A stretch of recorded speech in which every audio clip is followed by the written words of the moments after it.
Audio tape test 3, Homicide. You will hear an audio script concerning a mission-related topic. This script will be followed by a conversation between two persons.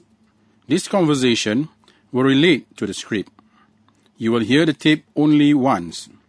You will make notes of the script and of the conversation. From these notes, you will be instructed either to answer 10 questions or complete a written report of the incident.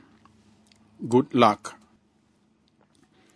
In a period of 1 year, there had been 5 deaths in the village of Laga, Baukau district, which is located about 5 hours' drive from the capital, Dili. Local villagers thought this to be mysterious.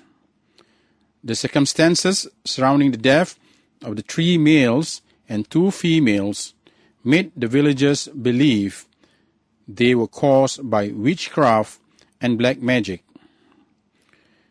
Due to this belief, family members refused to allow the deceased to be autopsied. Though the villagers embraced Christianity, they still practiced animism, a belief that was passed down from their forefathers for generations. A year had passed, and the villagers were still talking about this mysterious death. They were trying to find out the person or persons responsible. There was a rumor spreading that Edward King, a 45-year-old farmer, his wife, Maria Miguel, 43 years old, and 2 children, Donald and Helena King, aged 23 years old and 21 years old, respectively, were practicing witchcraft. Edward and his family lived at the end of the village in an old thatched house and survived solely on vegetable farming. Though poor, Edward was able to support his family with the proceeds of selling their farm produce daily, whilst other farmers were struggling to make ends meet. This could be due to his diligence in working out in the farm with his family members. Edward also seldom socializes and mixes with the other villagers who indulge in cockfighting and drinking alcohol.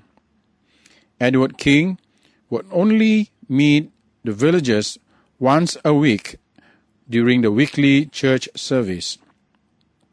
Even then, it is only for a short time, as he and his family leave for home once the service is over.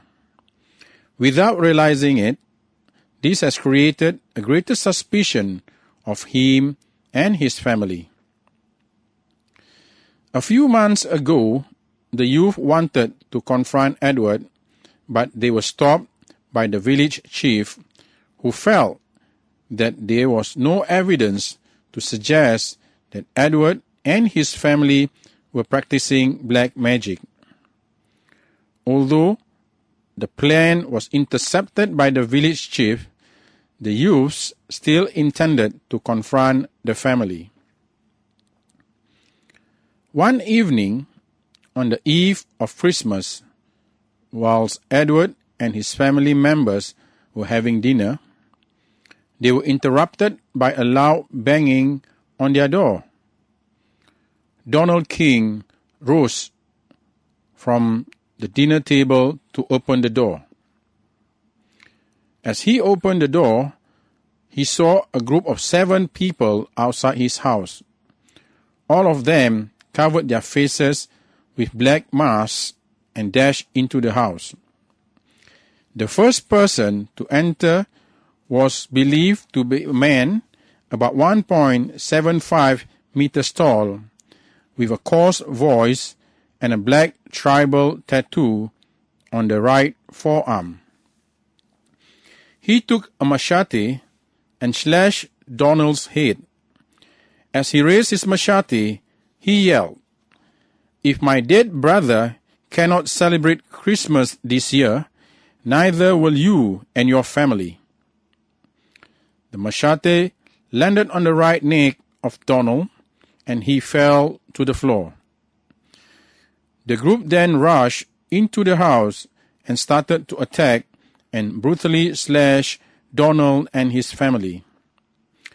During the chaotic moment, Helena managed to run into her room and crawl under the bed. She was the sole survivor of the brutal attack. Though she survived, she sustained very deep cuts and slash wounds on both arms, body, shoulder, thigh, and back. It was not known who reported the incident, but the police arrived at the house on the following morning at 11 a.m. They arrived at the bloodied house to find Donald's body near the door with a wide and deep slash wound on his right neck. Maria's body was found in one corner of the kitchen with slash wounds on her head, face, shoulder, abdomen, and left rib. Edward's body was found in the dining room in a supine position.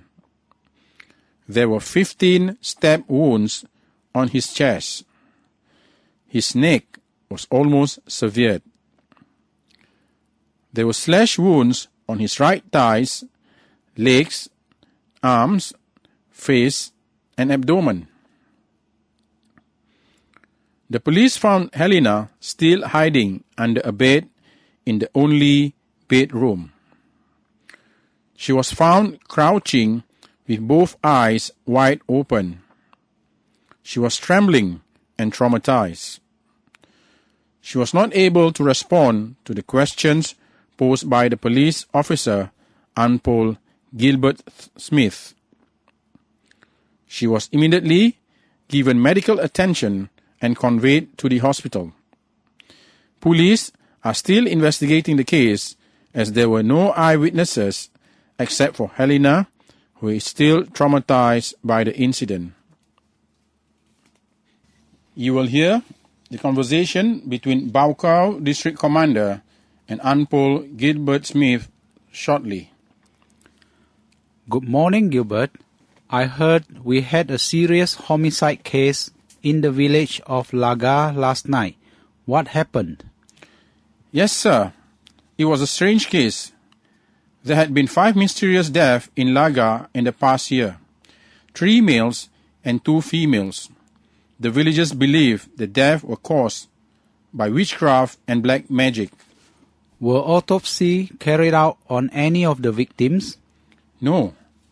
Due to this belief, the families would not allow autopsies. The villagers have embraced Christianity. However, they still practice animism, a belief that was passed from their forefathers for generations.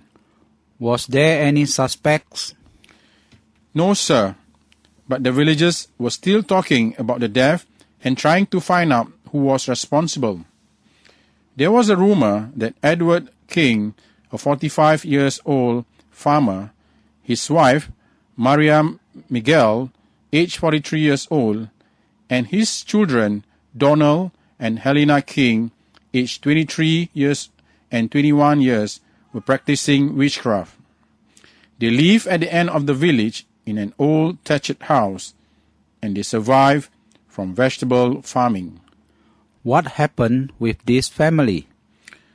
Well, sir, apparently the villagers became suspicious of the family because Edward hardly ever socialized or indulged in cockfighting or drinking alcohol.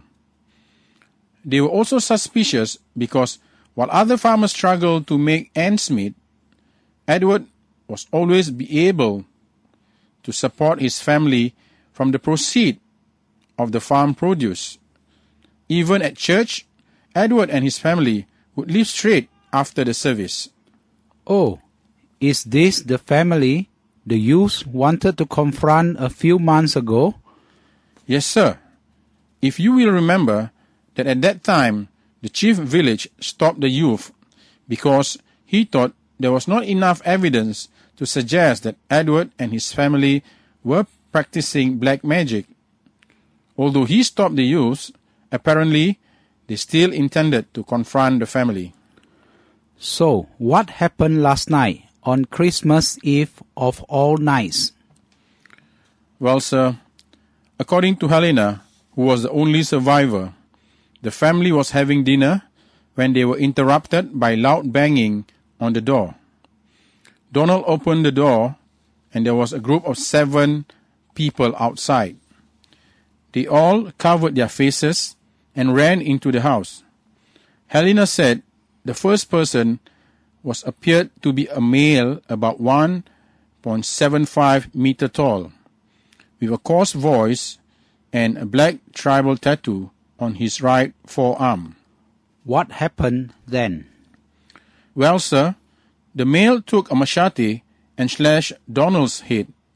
As he lifted the machete, Helena said, he yelled, "If my dead brother cannot celebrate Christmas this year, neither will you and your family." The machete got Donald on his right side of his neck and he fell to the floor. The rest of the group then rushed into the house and attacked and brutally slashed Donald and the rest of the family. What did Helena do at that time? How did she manage to survive? Helena managed to run to her room and crawl under the bed.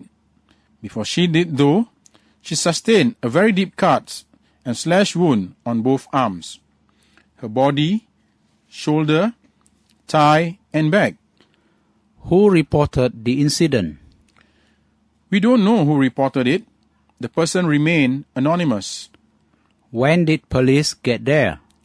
Sir, we arrived at the bloodied house at 11 a.m. and found Donald's body near the door with deep and wide slash on the right of his neck. What about the wife?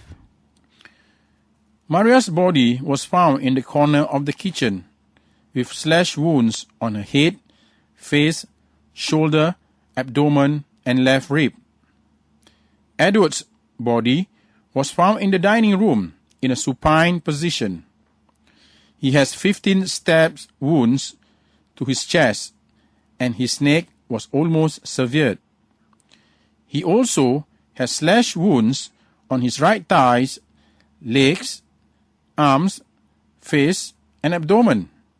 It was a very brutal attack. Indeed, where was Helena found? She was still hiding under the bed in the only bedroom. She was crouching with both eyes wide open, and she was trembling and traumatized. She could not respond to any of my questions. An ambulance came and gave her medical attention and took her to hospital. What is the current status of the investigation? We are still investigating because the only witness is Helena, and she's still too traumatized to talk to us. Thanks for the update, Gilbert. Please keep me informed of any progress. Yes, sir, I will. End of conversation.